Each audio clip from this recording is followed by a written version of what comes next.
you rather, and welcome to AM Live. Good morning to you and your listeners. Now, Captain, just to confirm about the so-called boat carrying people infected with Ebola, is there any truth to the vicious rumors? I can confirm that these stories are untrue. We don't have such ships in any of our ports. Is there ever any ship stranded in Richards Bay Port?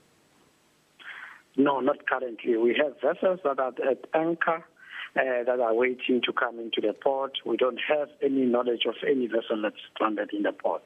What do you think could have caused this confusion? I'm of the view that people are all very happy and they want to jump on the bandwagon of the Ebola.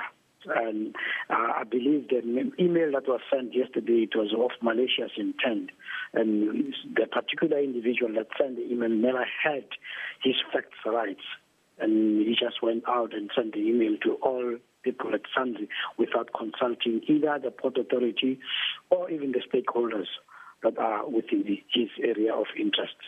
What action do you intend taking against this person that sent this vicious email? What we're saying that I've just met with the team a couple of minutes ago that we are setting up a meeting agent in the afternoon with the particular individual and his constituency to make sure that he abides by the rules of the game. And yeah, we will be calling him to order. There is a sanction that will be sanctioned against him and his organization as such. I'm talking about this afternoon. We are setting an emergency meeting with those people. Now, Captain, what measures has Transnet National Ports Authority put in place to ensure that there's no infected people arriving in the country at all? Yes, if I can just confirm with you, we have a legislative requirement in terms of port health. And this legislative requirement has been in existence as long as international shipping has been in existence. What normally happens is that all ships, all captains of all ships calling in South African territorial waters, they have to report 14 days prior to their arrival in the country any sickness, communicable diseases that they have on board, being Ebola or TB or any other symptoms that they see from their crew members to Department of Health through Port Health, which Port Health does the scrutiny of whatever disease is communicated through those particular channels, and they will clear the vessel. Should there be a vessel that has got a communicable disease on board, there are two options that the Department of Health normally follows via Port Health inspectors.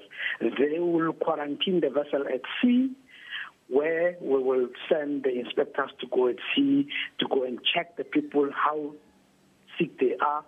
If they find that the sickness is yes, confirmed, they will fly them. We've got emergency helicopters where we will take the seafarers to the nearest hospital where they will be treated, and the vessel will be then vaccinated and quarantined and allowed into port.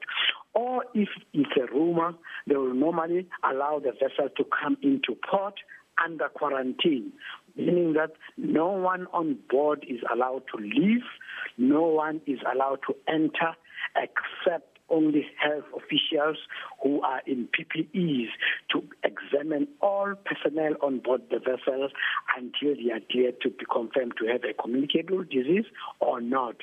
If it's in the affirmative that there is a communicable disease on board the vessel, they will remove that personnel under quarantine to the nearest hospital to be treated.